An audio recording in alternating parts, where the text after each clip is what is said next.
Vamos a hablar un poco del abordaje del paciente con sospecha de glomerulonefritis, iniciando el módulo de nefrología.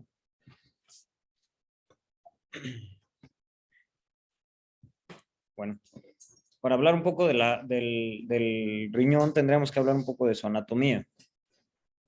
Y no sé si alguien nos pudiera ayudar un poco como a recordar cómo está compuesto el riñón, el glomérulo. Alguien que quisiera aportarnos. El glomérulo está compuesto por una arterial aferente y una aferente que hacen un manojo de un solo vaso, pues, que está enrollado. Tiene su membrana basal, luego está el espacio de Bowman, la cápsula de Bowman, que es el espacio de Bowman, es el espacio de no. Luego de ahí sale todo el filtrado y pasa hacia el tubo. Exacto. Muy bien. Bueno, entonces, como bien lo dijo nuestro compañero, es un manojo de capilares que viene de la arteriola eferente y están compuestos en el mesangio, los capilares, y están cubiertos por la cápsula de Bowman. La cápsula de Bowman se continúa con los túbulos renales y de ahí ya se excreta el filtrado.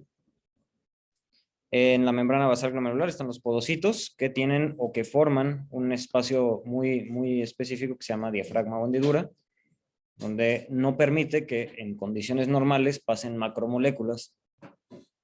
Y bueno, ya habíamos comentado lo de la cápsula de Bowman. Un repaso muy rápido. Hablando de terminología, para no confundirnos en las enfermedades glomerulares que vamos a ver más adelante en las siguientes clases, tendríamos que definir bien que en las lesiones glomerulares en general tenemos lo que es difuso, que si es una lesión glomerular difusa, hablamos de todos los glomérulos o de varios glomérulos. Y las lesiones focales son aproximadamente menos del 50% de glomérulos afectados, pero pueden ser en realidad pues una cantidad menor. Y hablando ya del glomérulo en específico, hablamos de una lesión global, que es todo el glomérulo, o segmentaria, que es menos del 50% del glomérulo.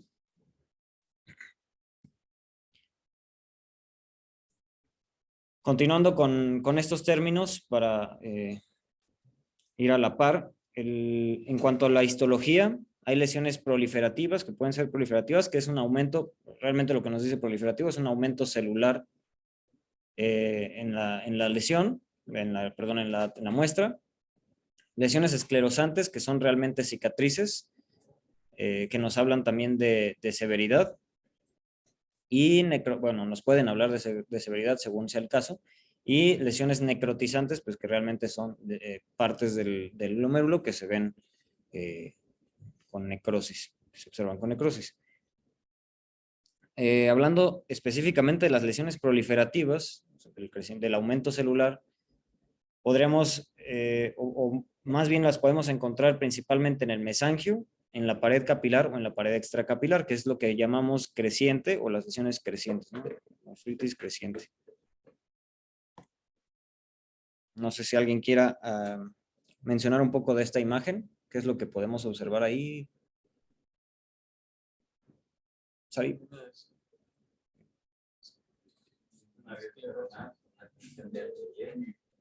Ah.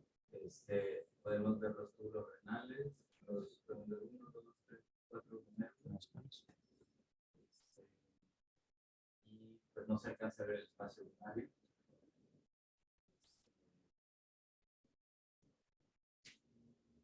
Pareciera tener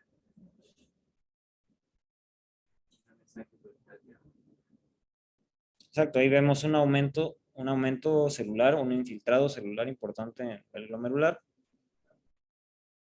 nivel mesangial. Es lo que nos señalan las flechas que están ahí en la imagen, ¿no? Esto nada más es meramente ilustrativo. Y continuando con la terminología, algo importante es que tenemos que, para hablar de lesiones glomerulares, tenemos que hablar de hematuria glomerular. Y la hematuria glomerular nos tendríamos que abocar al sedimento urinario. En el sedimento urinario, ¿qué vamos a encontrar? Aumento de células rojas, que principalmente, y es muy específico, el aumento de más del 5% de acantocitos. Esto nos da aproximadamente un 95% de especificidad para decir o hablar de una hematuria glomerular. No sé si estamos en lo correcto. Sí, bueno, ¿quieres ya hasta ya al final? ¿Comentamos? Sí. Y podremos encontrar también cilindros celulares urinarios o en biopsia. Al encontrarlos en una biopsia, evidentemente nos habla de severidad. Me refiero a cilindros celulares, la combinación que puedes encontrar de cilindros rojos y cilindros de células blancas. Y el aumento de albuminuria. Más adelante vamos a hablar un poco de cómo medir la albuminuria en los pacientes que sospechamos una enfermedad glomerular. Y otro punto importante, otro concepto importante es la proteinuria glomerular, que como tal, una albuminuria anormal se define como 30 miligramos de albúmina, más de 30 miligramos de albúmina por gramo de creatinina urinaria. Esto sería representativo en una tira reactiva con más de 2 o mayor o igual a 2 cruces, que sería equivalente a más de 100 miligramos por decilitro. Puede haber falsos positivos en estas tiras reactivas cuando tenemos un aumento en la densidad urinaria o una orina muy alcalina, que tenemos un pH mayor a 7. Nos puede dar falsos positivos en la tira reactiva, pero en condiciones normales no sería muy parecido la albuminuria con esta tira reactiva. Ahora, el confirmatorio para determinar albuminuria tendríamos que hacerlo por inmunoensayo. Pero este es un estudio muy costoso que no a todos los pacientes se les puede realizar, entonces algo muy parecido y que nos da una información muy similar a lo que sería un inmunoensayo o hacer una confirmatoria por inmunoensayo puede ser la medición de proteinuria total. Y hablando de un concepto importante que necesito que se mantenga en mente es la proteinuria glomerular. Se define como una albúmina mayor a 40% de la proteinuria total. Se dice que esto sería igual a una relación albúmina-proteína urinarias mayor a 0.4. Se habla que si tenemos mayor a 0.4 de la relación, normalmente sería entre 60 y 80% de albúmina en la proteinuria total, o de albuminuria en la proteína total. Y hablando un poco más de los mecanismos, bueno, ya cambiando un poco hacia los mecanismos de lesión glomerular, Pues tenemos lesiones por disfunción del podocito como tal, que podemos encontrarlas en enfermedades genéticas, por ejemplo, la enfermedad de Alport, o en factores circulantes directos que pueden lesionar el podocito, dañar el podocito. Una disrupción mecánica del podocito, en el que puede ser por acúmulo de proteínas en el glomérulo y el mesangio, que pueden hacer que disfuncione este podocito, y en cuestiones inmunes o etiologías inmunes, donde hay un depósito de inmunocomplejos, o puede haber neutrófilos activados y macrófagos que atacan directamente al podocito y lo hacen evidentemente disfuncionar.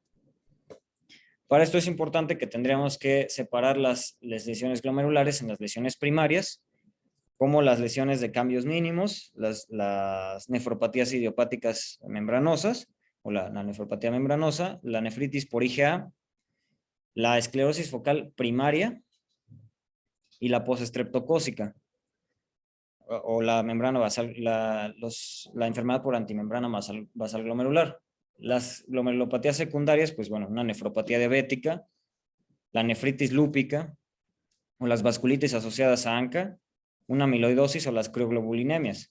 Y el otro factor muy importante serían las esclerosis focales secundarias, que esto va a ser muy importante en la resolución del paciente, porque evidentemente pues estas, por lo que entendí, son de mayor gravedad, o lo que entiendo son de mayor gravedad,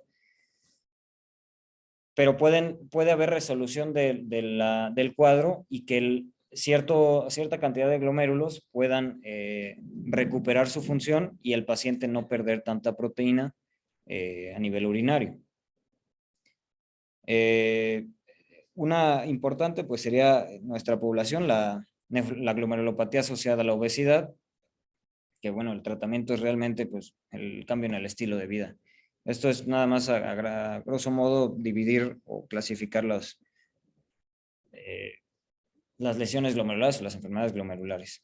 Hablando un poco de la clínica que pueden presentar nuestros pacientes con enfermedad glomerular o con sospecha de enfermedad glomerular, la podríamos dividir la hematuria y proteinuria, en donde ya mencionábamos que podemos encontrar células rojas, eritrocitos, acantocitos, que es más específico o es más común encontrar acantocitos en el sedimento urinario que encontrar cristales o cilindros celulares, los eritrocitos dismórficos o proteinuria en rangos nefróticos, que para definir proteinuria en rangos nefróticos sería mayor a 3.5 gramos por día.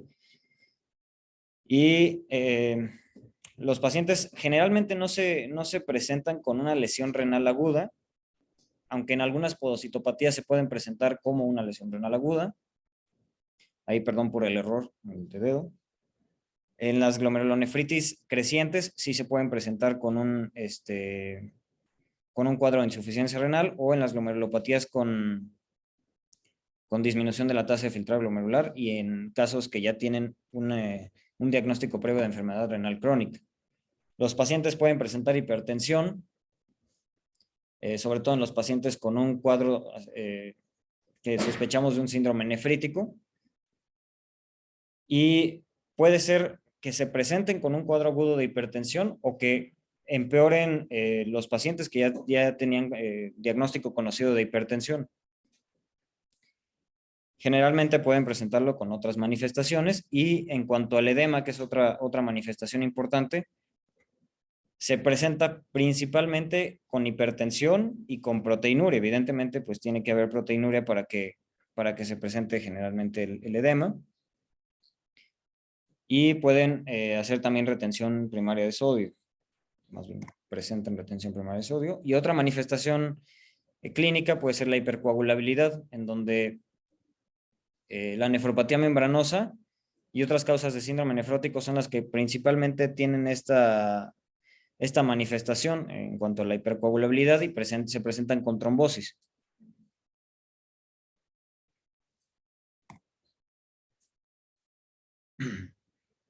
Y en cuanto a los hallazgos sistémicos, podemos presentarlo a diferentes niveles, pero evidentemente tenemos que relacionarlo con el contexto del paciente: fatiga, fiebre, pérdida de peso, que nos orienten hacia las diferentes causas de o etiologías de lesión glomerular, retinitis, uveitis, una epistaxis, úlceras orales, infecciones por soplos, falla cardíaca a nivel cardiovascular, hemoptisis, nódulos infiltrados a nivel pulmonar, enteritis, pancreatitis, rash, púrpura, isquemias digitales, infartos, que nos puedan orientar hacia las diferentes causas, pensando en una vasculitis, artritis, artralgias, mialgias,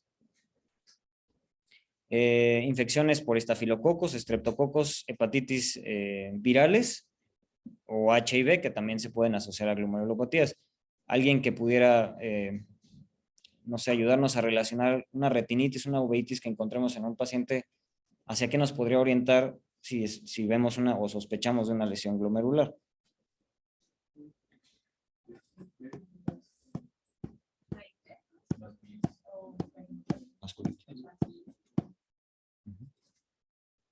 Igual, las isquemias digitales, pues bueno.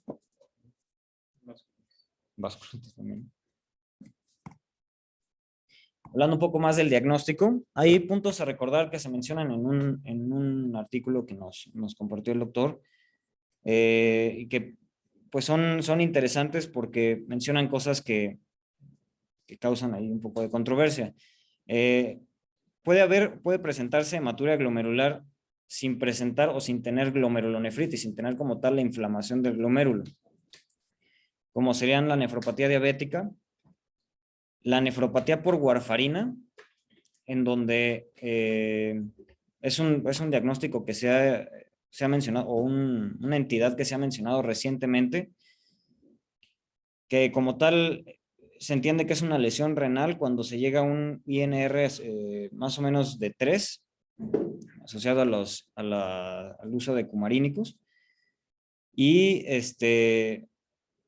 bueno, pues presentan hematuria glomerular, aunque no entendí muy bien cómo es que llegan a presentar esta hematuria sin tener como tal la inflamación.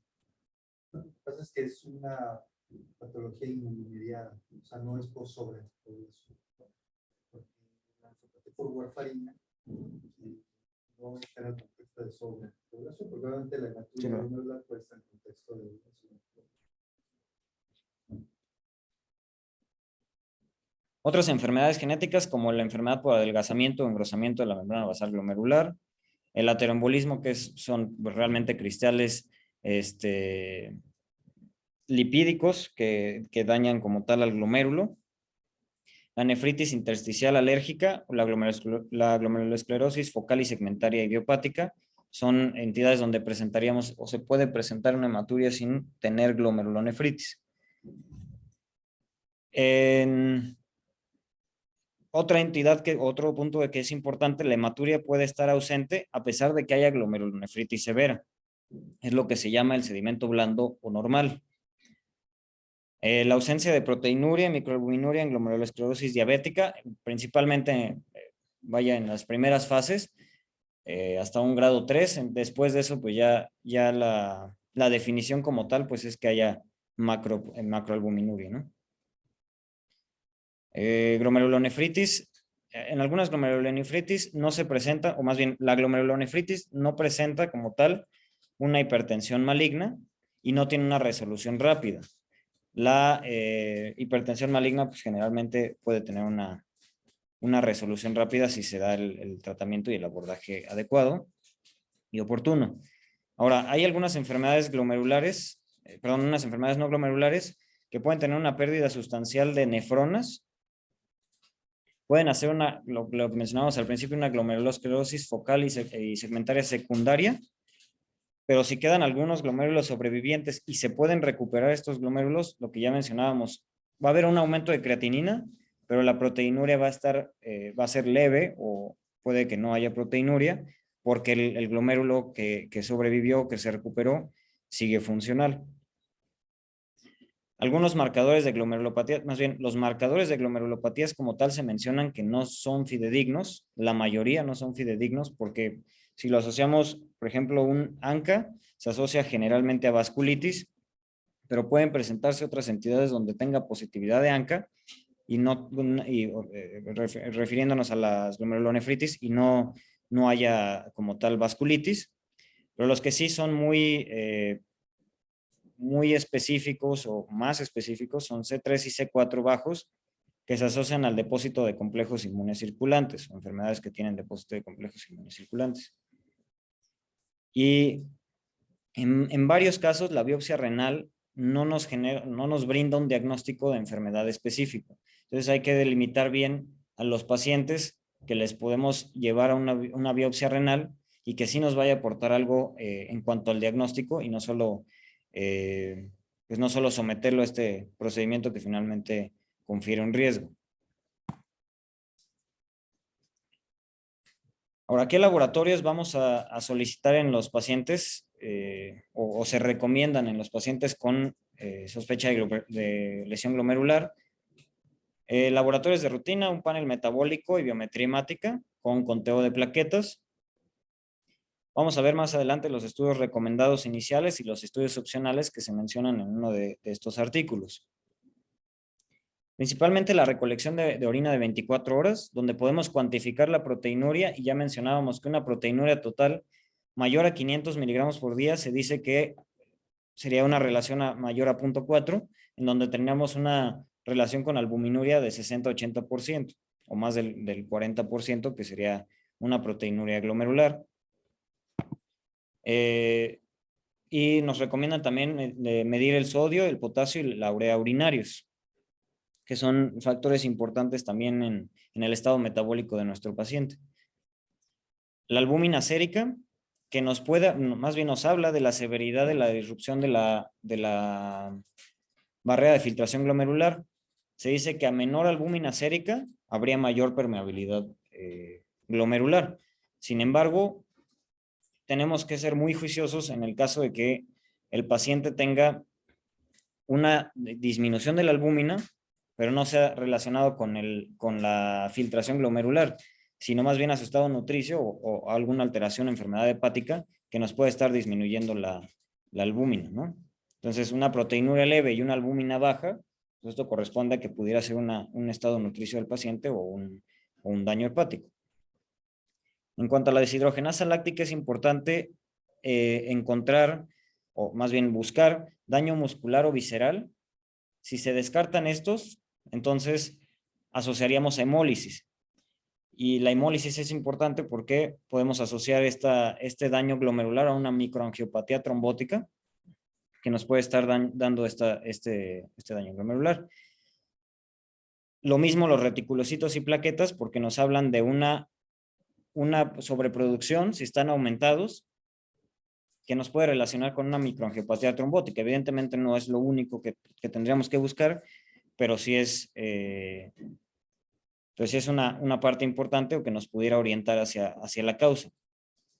Se dice que si encontramos los reticulocitos aumentados, las plaquetas bajas, podríamos irnos a tomar un frotis de sangre periférica para descartar hemólisis intravascular, buscando esquistocitos, buscando apoglobinas y que nos hablen de hemólisis intravascular.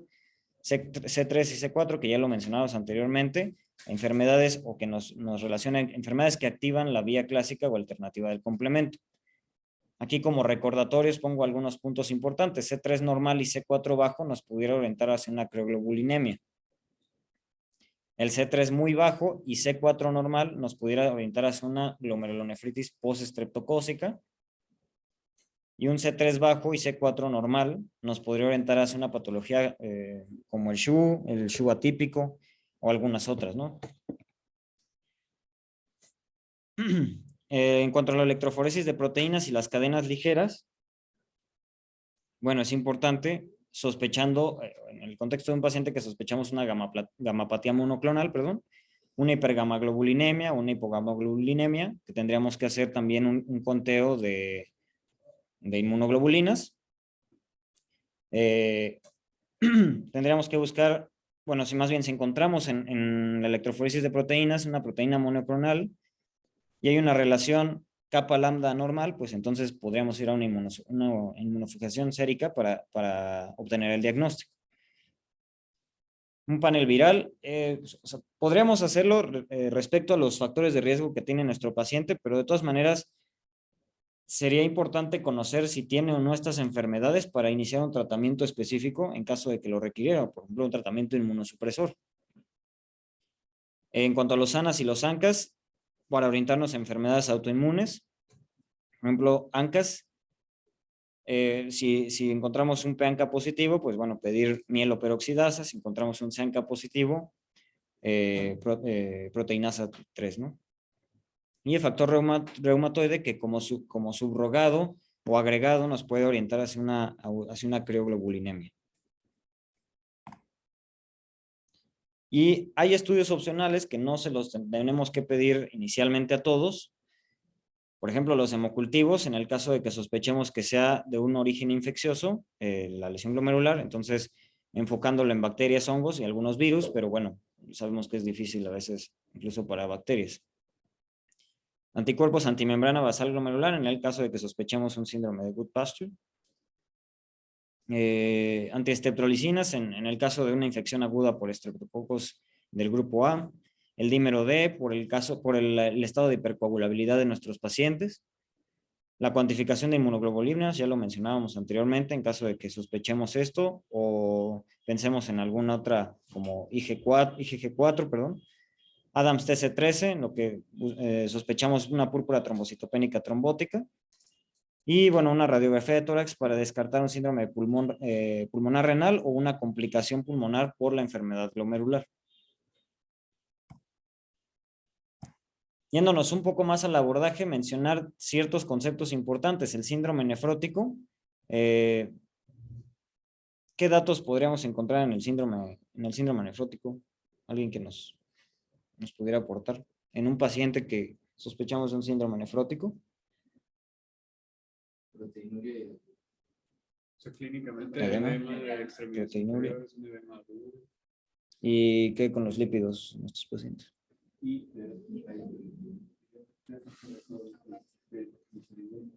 ¿Por qué?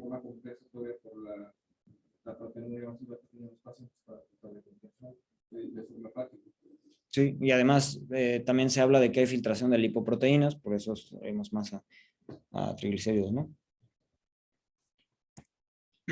Entonces, bueno, el sedimento urinario, que es algo importante en nuestros pacientes con síndrome nefrótico, ya vamos a ir, bueno, se van a ir desglosando en las próximas clases, donde hablemos ya específicamente de cada patología.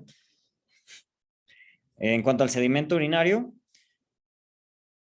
bueno, encontramos pocas células rojas, generalmente no se van a encontrar muchas células rojas ni cilindros celulares. Lo que podemos encontrar son los cuerpos grasos ovales o los cristales grasos. Y ya lo mencionábamos, la filtración de lipoproteínas, por eso nos genera también la hiperlipidemia. En cuanto al síndrome nefrítico, en el sedimento urinario lo más relevante que podríamos encontrar son células rojas de más de 5 por campo de poder. Y aquí sí encontramos acantocitos, cilindros rojos o cilindros celulares que tienen una mezcla, son una combinación entre células rojas y células blancas. Una imagen ilustrativa del glomérulo. Ahora, esto es importante porque este algoritmo nos puede orientar hacia las causas, depende del sedimento urinario y de lo que vayamos pensando en nuestro paciente. Entonces,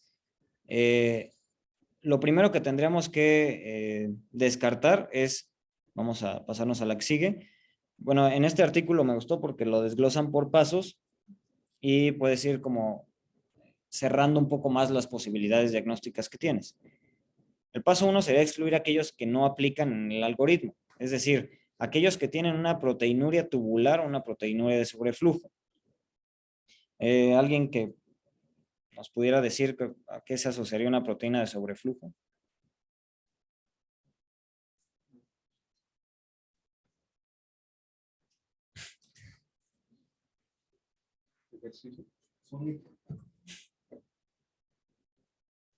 Ajá. O incluso en las gamopatías también, ¿no? Pueden presentar proteinuras de sobreflujo. Datos de enfermedad quística primaria por imagen. uropatía obstructiva o nefropatía por reflujo. Otra sería que tengamos proteinuria por toxicidad o por hipersensibilidad a medicamentos o fármacos, donde realmente nada más retiraríamos el fármaco y pues, generalmente resolvería la lesión. Recaída de una enfermedad por cambios mínimos, donde podríamos darle a lo mejor un ciclo más de esteroides y recuperaría el paciente. Que haya cáncer, diagnóstico de cáncer, o un embarazo, donde puede haber alteración glomerular. Entonces ya nos iríamos aquí otra vez al algoritmo diagnóstico, donde buscaríamos si el sedimento urinario es de tipo nefrítico, que ya lo mencionábamos anteriormente, que tenga los acantocitos, que tenga los eritrocitos, los cilindros, más de 5 por campo, y entonces nos iríamos a los diferentes paneles. Como de diagnósticos diferenciales, tenemos que ir acordando, porque las posibilidades diagnósticas son muy grandes, pero según estas respuestas, podríamos ir acortando nuestras posibilidades diagnósticas. Por el otro lado, si no tenemos un sedimento nefrítico, entonces nos vamos a una enfermedad o a la búsqueda de una enfermedad multisistémica, donde nos podría orientar hacia las otras causas que ya lo habíamos dividido en los grupos previos.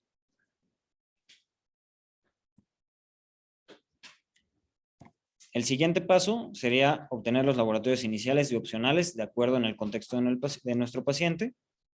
El paso 3 sería asignar el grupo al paciente de acuerdo al algoritmo que ya habíamos visto. Y el paso 4, acortar las posibilidades diagnósticas de acuerdo al algoritmo, de acuerdo a lo que encontremos en nuestros pacientes, de acuerdo clínicamente y además lo que encontremos en los laboratorios. Y el siguiente paso sería ya proceder al siguiente algoritmo diagnóstico. Que este algoritmo nos los divide en causas infecciosas y en algunas causas, por ejemplo, una enfermedad por diabetes o una nefropatía por diabetes. Y entonces este algoritmo nos ayudaría a diferenciar o clasificar bien a nuestros pacientes para decidir a cuáles podemos hacerle biopsia renal de acuerdo a lo que ya, a las posibilidades que ya habíamos encontrado en el algoritmo previo.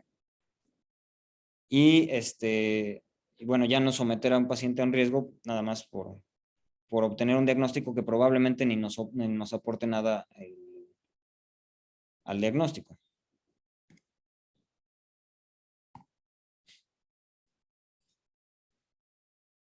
Y bueno, evidentemente las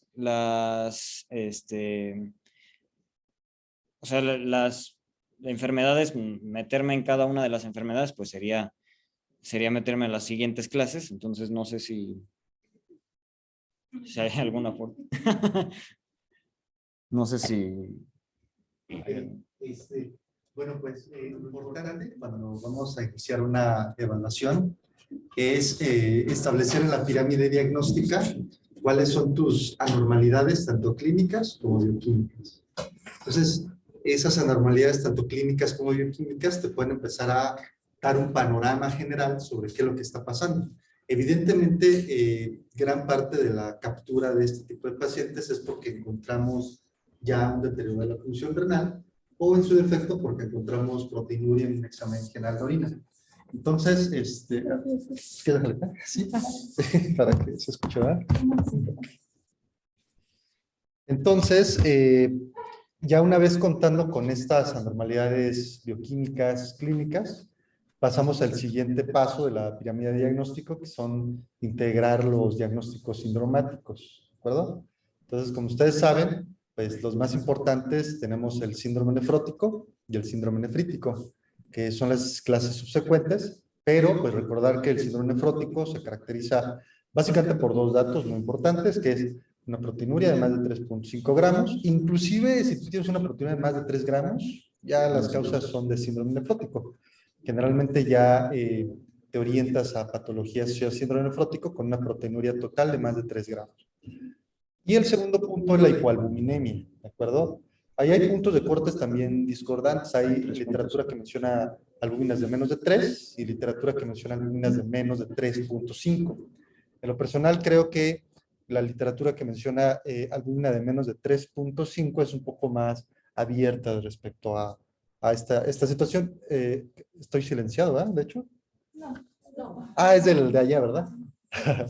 Entonces, aquí lo importante pues es determinar que si el paciente tiene más de 3 gramos o 3.5 gramos de proteinuria y menos de 3.5 de albúmina, prácticamente estás con síndrome nefrótico. Puede o no tener hipercolesterolemia, pero bueno, eso obviamente suma más al diagnóstico, y puede o no tener datos sugerentes en el examen general de orina, porque muchas veces no se detectan o no se, el sedimento automatizado no detecta cilindros grasos, no detecta cristales de colesterol, sino más bien detecta pues células epiteliales tubulares, cilindros granulosos, etcétera.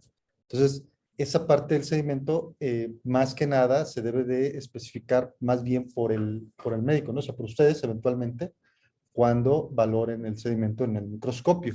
Entonces, esa es una. La segunda, pues el síndrome nefrítico, cuyo dato característico es la presencia de hematuria, ¿de acuerdo? No es el deterioro de la función renal, no es la hipertensión, no es el edema. El dato pivote de un síndrome nefrítico es hematuria, ¿de acuerdo? La hematuria pues tiene que tener características nefronales o glomerulares. Y la hematuria glomerular se define como la presencia de más de 5 eritrocitos por campo, que tenga más de 80% de dismorfia eritrocitaria, ¿de acuerdo?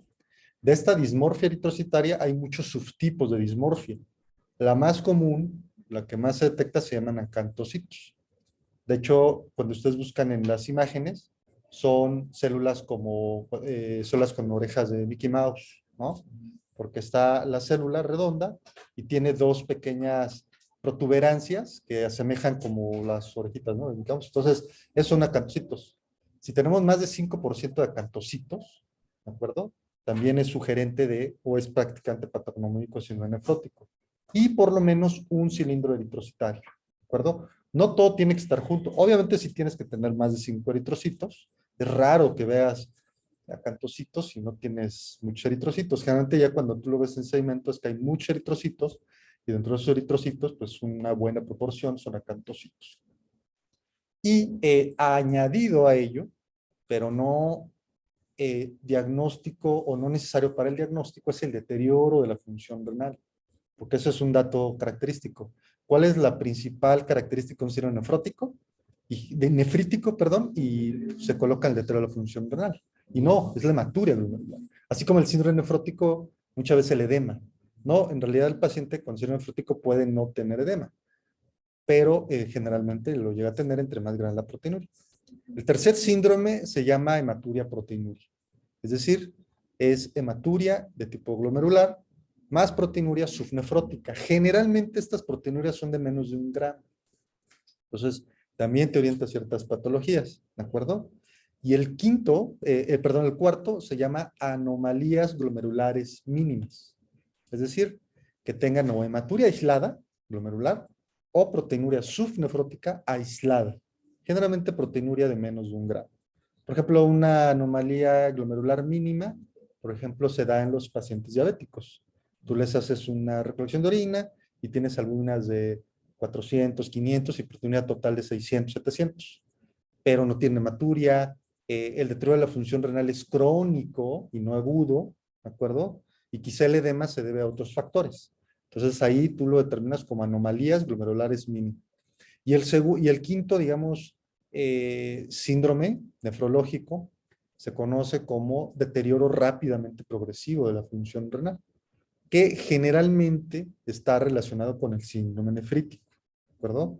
Los síndromes nefríticos se comportan usualmente o muy comúnmente como un deterioro rápidamente progresivo de la función renal, y muy probablemente ya les habrá tocado alguno que pues es un paciente con vasculitis o con lupus, que está muy activo, y generalmente ese paciente deteriora, llegó con una creatinina, 1.5 y de pronto en 3, 4, 5, 10 días y hasta en 4, 5 ya requiere diálisis. Ese subgrupo de pacientes es muy importante tratarlo a tiempo, porque de ello también depende el pronóstico. Entre más tiempo pase en que se haga un abordaje, o más bien que se trate del paciente, pues muchas veces el pronóstico funcional va decayendo. Entonces, incluso en esos casos, puedes tú dejar la biopsia para un segundo plano, ¿de acuerdo? E iniciar el tratamiento de forma empírica con los datos clínicos, bioquímicos y todo, digamos, el abordaje para la causa que te vaya integrando.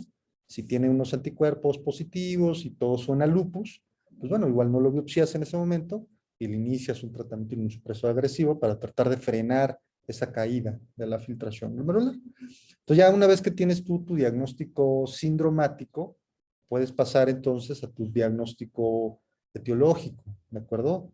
Ya para el diagnóstico etiológico, pues nosotros obviamente pues recurrimos mucho a la biopsia, pero sabemos que no siempre está accesible la biopsia. Entonces, en ese sentido ya entran los bioquímicos o laboratorios ya muy específicos, ¿de acuerdo? Por ejemplo, si el paciente tiene púrpura en las extremidades, tiene lesiones cutáneas, ¿de acuerdo? Y tiene un síndrome nefrítico rápidamente progresivo, pues tal vez haya que descartar o lupus o vasculitis. Entonces hay que pedir anticuerpos antinucleares y hay que pedir anti-MPO, anti-PR3. Afortunadamente aquí en el hospital se miden tanto seanca, peanca, pero también especificidades MPO y PR3 y los cuantifican. Y eso es bueno, sobre todo para el seguimiento. Entonces, lo importante es clínica bioquímica normales, diagnóstico sindromático, y de ahí del diagnóstico sindromático ahora sí salta al diagnóstico. Ahora, cuando, ya nada más para terminar, cuando nosotros hablamos de hematuria glomerular, tomemos en cuenta que el concepto, de hecho ya que se está tratando de insertar un poco más, es el de hematuria nefronal. ¿Por qué? Bueno, cuando se ve el tema de nefritis tubulointersticial aguda, que se caracteriza por un daño tubular agudo con un glomérulo intacto o casi intacto, los pacientes pueden tener hematuria de características glomerulares, pero tú en la biopsia vas a tener un túbulo destruido, pero un glomérulo conservado. ¿Y entonces por qué tienes hematuria glomerular? Entonces eso te da como a una interpretación inadecuada. Se dice que es hematuria nefronal, porque puede ser tanto el glomérulo como puede ser del túbulo. ¿De acuerdo? Entonces, es un concepto que abarca más estructuras anatómicas. Y cuando hablemos de específicamente algún problema renal, hay que evitar el término glomerulonefritis y mejor ocupar el término glomerulopatía. Puesto que cuando es glomerulonefritis, específicamente hablas de un paciente con una glomerulopatía y un síndrome nefrítico. ¿De acuerdo?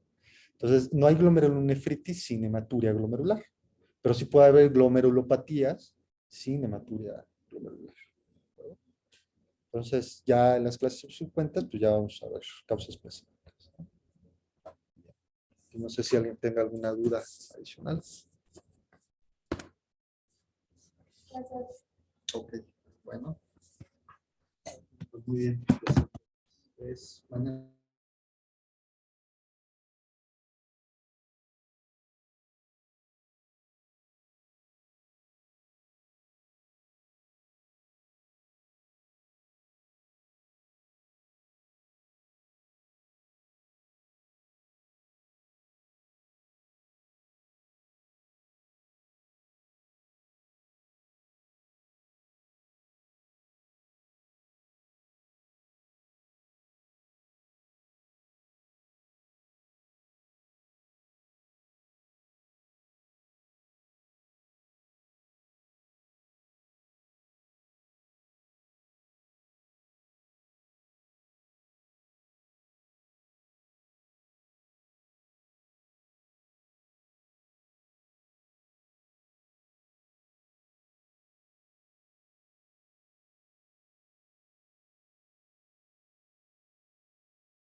Que nos hubiera